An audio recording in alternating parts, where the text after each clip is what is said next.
예수님은 이제 자기 딸을 살려달라고 하는 직원의 간청을 받았습니다. 그래서 그 집으로 가고 있는 도중에 12해를 혈루증으로 앓는 여자가 다가왔어요. 그래서 그 여인은 예수님의 뒤로 돌아와 가지고 예수님의 구두칼을 만졌습니다. 그러자 그가 12년 동안 앓고 있던 혈루증으로부터 나음을 입는 사건이 발생을 합니다. 예수님은 그 일을 자기에게서 그 능력이 나간 것을 확인을 하고 뒤로 돌아보면서 누가 내 옷에 손을 대었느냐?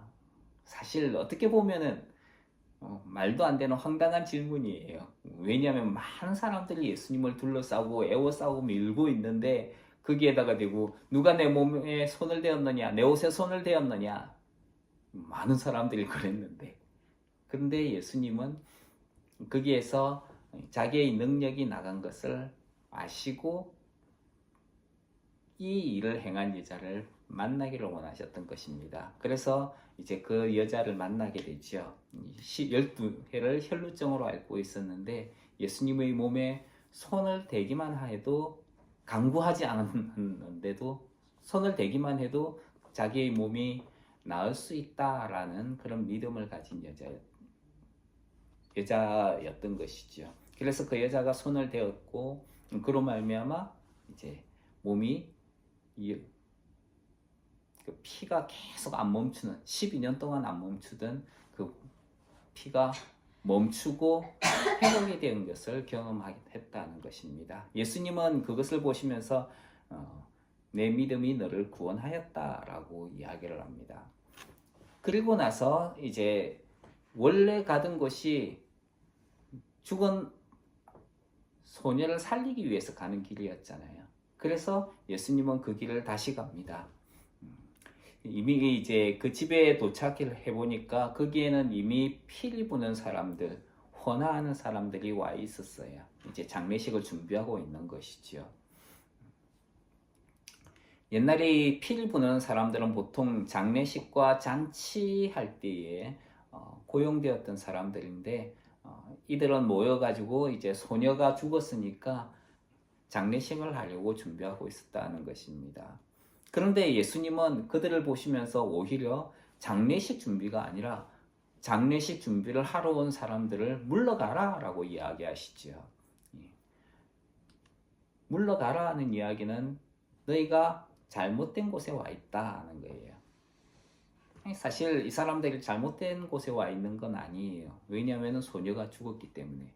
그러면은 예수님이 물러가라라고 했다는 것은 예수님이 잘못된 곳에 와 있든지 아니면은 이 사람들이 잘못된 곳에 있든지 둘 중에 하나입니다.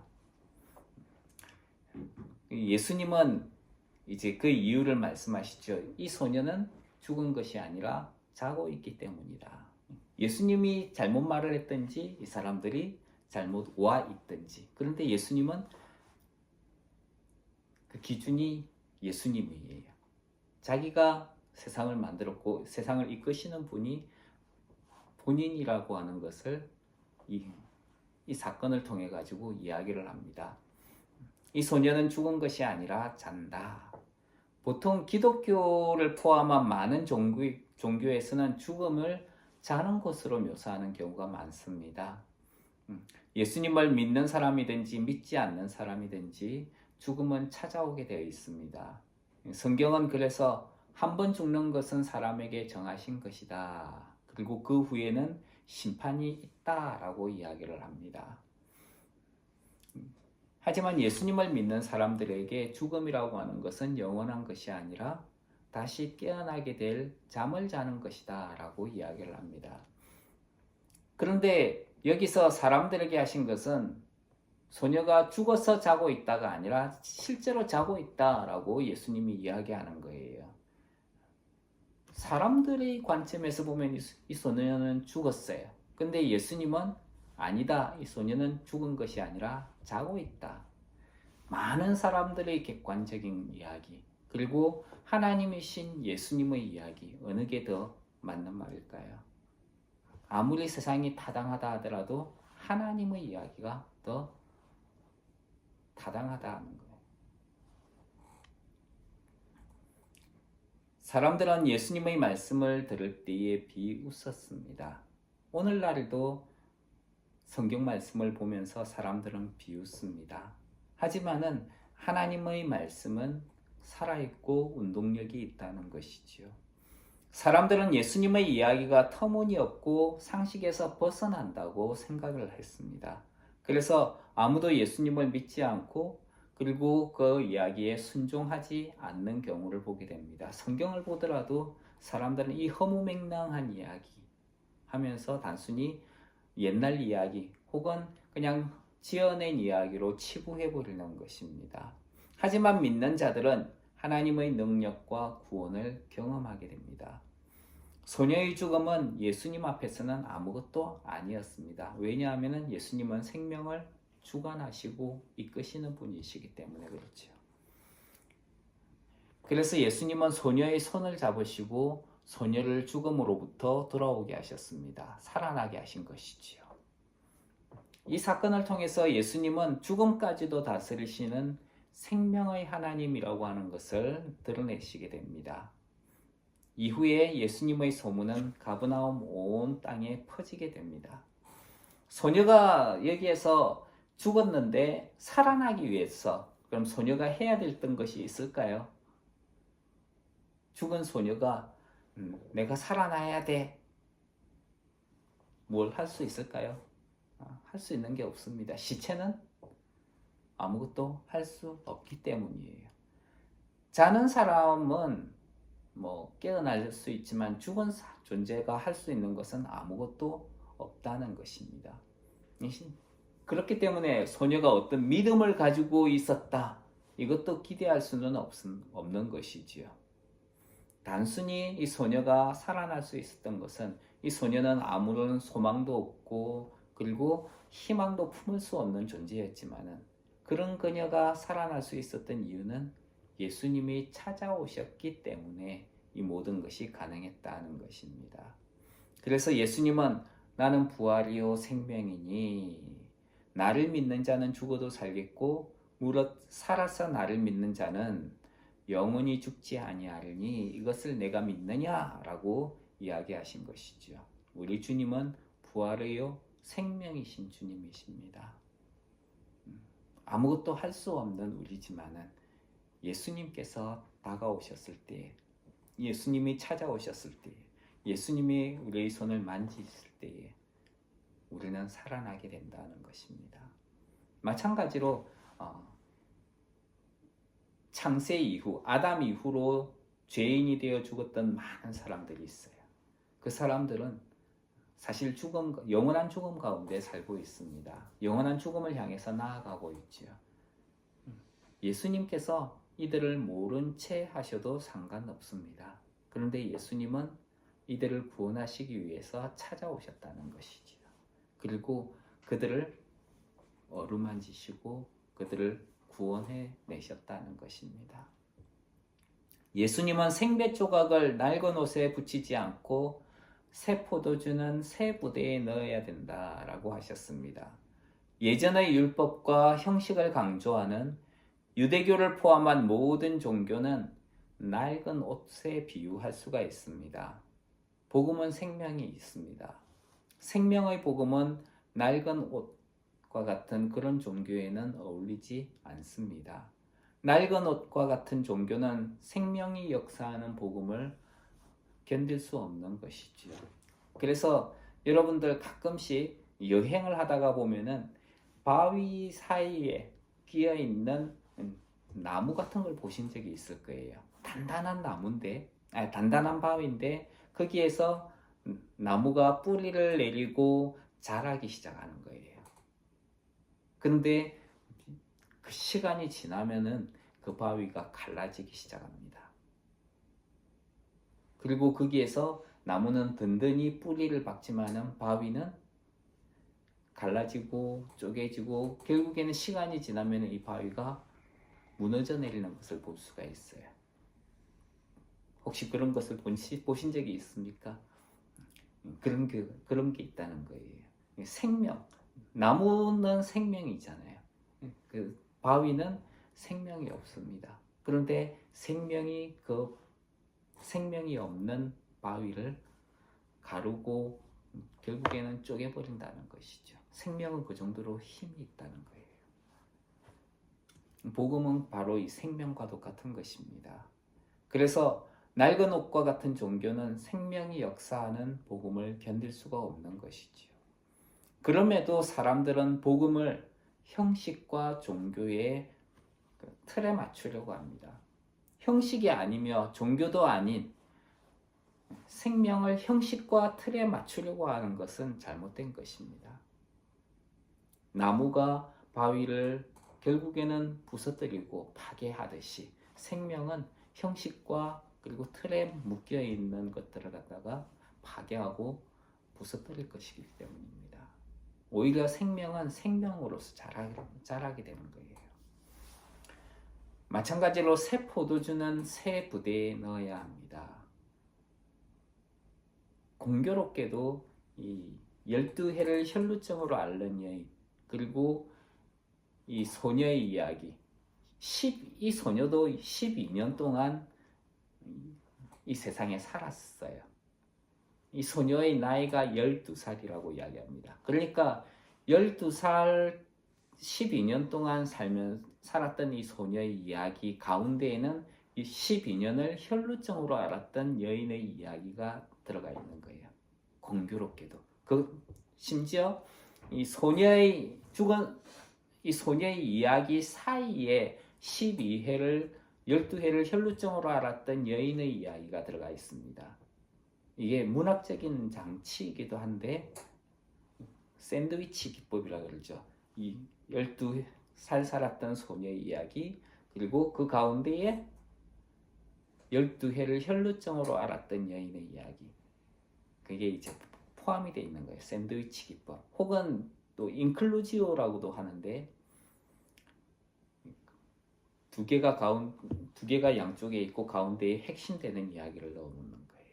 근데 오늘 이 말씀을 자세히 보면은 부대 안에 포도주가 들어간다 그랬잖아요. 새 포도주는 어디에 보관한다? 새 부대에 보관한다. 그러면은 이 부대라고 하는 것이 뭐냐? 오늘 말씀을 통해 가지고 보면은 이 부대 역할을 하는 것이 12해를 살다가 죽었던 소녀의 이야기예요. 근데 그 안에 포도주가 들어가 있습니다. 그 포도주 이야기가 뭐냐면은 12년 동안 혈루증으로 앓았던 여인의 이야기예요. 그러니까 새 부대 안에 새 포도주의 이야기가 담겨 있는 형태라는 거예요. 이 복음서에 공교롭게도 똑같이 등장을 합니다. 다른 마가복음에도 똑같이 등장을 해요. 이 하나의 사건 안에 또 다른 하나의 사건이 등장을 합니다. 중요한 것을 가운데에 넣어두는 것이죠. 새 부대 안에 새 포도주가 들어있다. 그렇다면 새 부대에 해당하는 것은 소녀의 죽음과 부활에 대한 것입니다. 그럼 이것은 그리고 또 그 안에 있는 새 포도주는 혈루증으로 앓았던 여인이 예수님의 겉옷가를 만짐으로 구원을 얻는다. 것에 대한 이야기예요. 새 부대는 생명을 가리킵니다. 죽었던 소녀가 살아났으니까.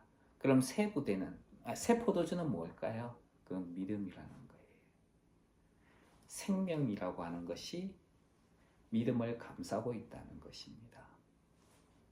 낡은 옛 종교가 형식과 틀을 강조하고 율법을 강조하는 것이라고 한다면은 복음이라고 하는 것은 그렇지 않다는 거예요. 생명을 강조하고 그것은 믿음으로 살아야 된다라고 하는 것을 강조를 합니다.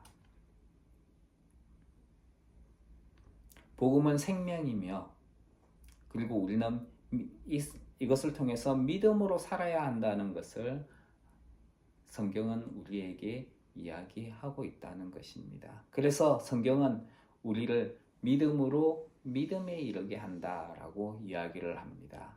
예수님을 믿는 믿음이 우리를 믿음으로 반응하게 한다는 거예요. 처음에는 그냥 예수님에 대한 이야기를 들었어요. 예수님에 대한 이야기를 들으면은 그런가 보다. 조금 시간이 지나면은 내가 그 예수님을 믿어야겠다.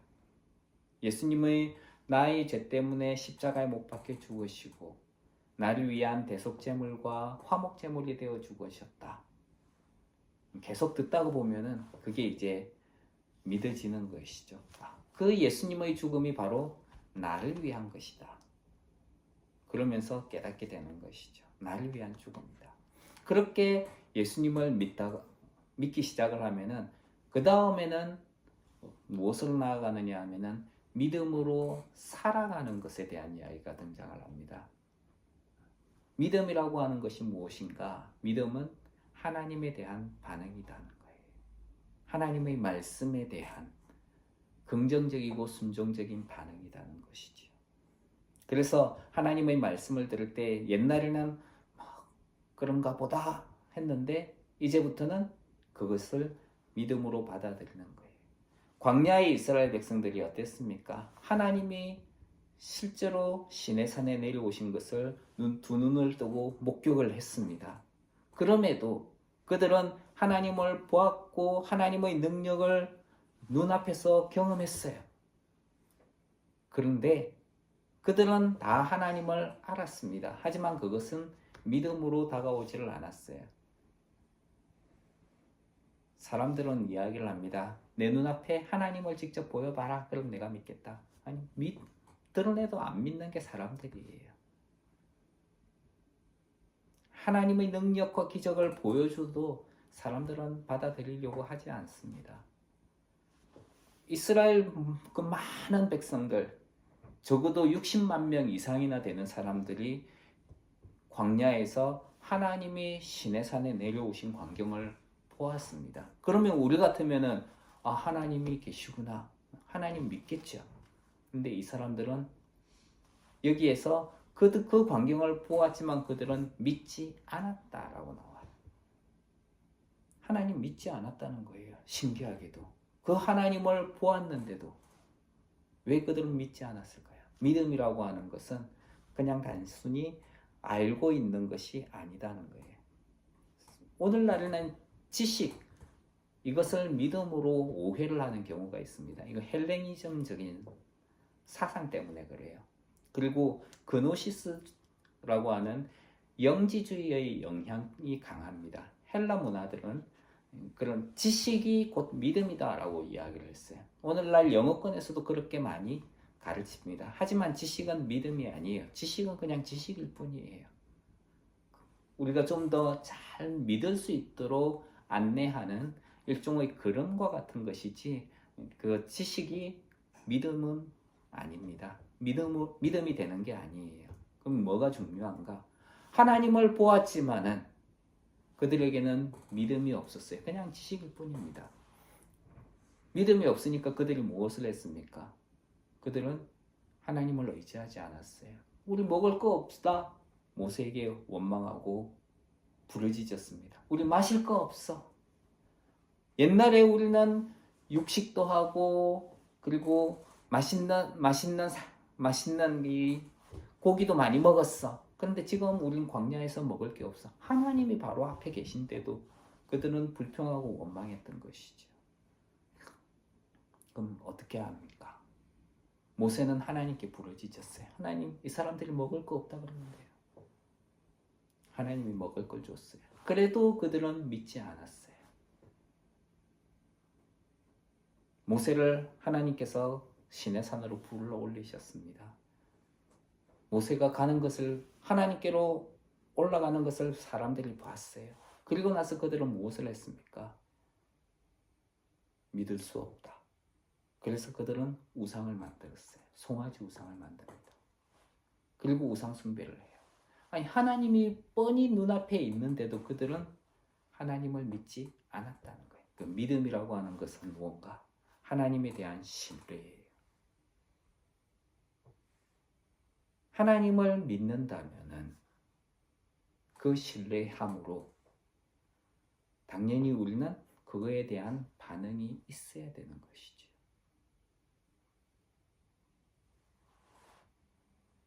그래서 믿음이라고 하는 것은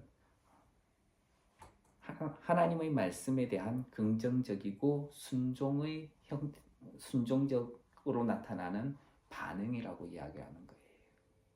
믿음은 하나님의 말씀에 대한 순종의 반응으로 나타나게 됩니다. 그래서 정말 믿음이 있는 사람이라면 내 눈앞에 나타나는 그 현상을 바라보는 것이 아니라 그것을 통해서 이끄시는 하나님을 경험하게 되는 거예요. 그분을 믿게 되는 것입니다. 광야에서 가나안 땅을 정탐하러 갔던 12명의 정탐꾼들이 있었습니다. 그 사람들은 똑같은 것을 봤어요. 하나님께서 이걸 주실 것이다. 그 땅을 보면서 정말 큰 포도송이도 봤고요. 젖과 꿀이 흐르는 것도 봤습니다. 그리고 거기에 큰 안악자손, 거인족이 살고 있는 것도 봤어요. 그리고 돌아왔습니다. 그들은 그것을 보고를 했어요. 우리가 가보니까 하나님이 주시는 땅이 바로 어마어마한 땅이었습니다. 거기에는 과일도 많았고요. 젖과 꿀이 흐르는 곳이었습니다. 거기에는 큰 거인도 있었는데 그들이 우리를 보기에는 마치 메뚜기처럼 여겼을 것입니다. 사실이에요. 근데 그 중에 10명은 지식으로 그냥 거기에서 끝났다는 거예요. 우리는 죽을 수도 있습니다. 자기들이 생각이죠. 근데 2명은 뭐라 그랬습니까? 올라가자. 하나님이 그 땅을 우리에게 주신다고 하셨다. 우리에게 주시겠다고 하신 땅은 바로 그 땅이다.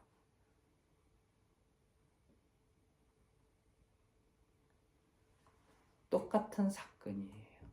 똑같은 상황을 보았습니다. 하나님이 내려오셨다는 걸 똑같이 봤어요. 상황은 바뀌지 않습니다. 똑같습니다. 그런데 거기에서 중요한 것은 믿음으로 반응을 했다는 거예요. 믿음으로 반응하지 않았던 사람들은 40년 동안 그 땅에 살면서 광야에 살면서 다 죽어버립니다. 가나안 땅, 젖과 꿀이 흐르고 그리고 큰 포도가 있고 정말 귀역한 그 땅인데 그 땅의 사람들 앞에 우리는 메뚜기 같습니다. 사실입니다. 하지만은 여호수아와 갈렙은 바로 그런 땅을 하나님이 우리에게 주시겠다고 하셨다. 하나님에 대한 믿음이 있었다는 거예요.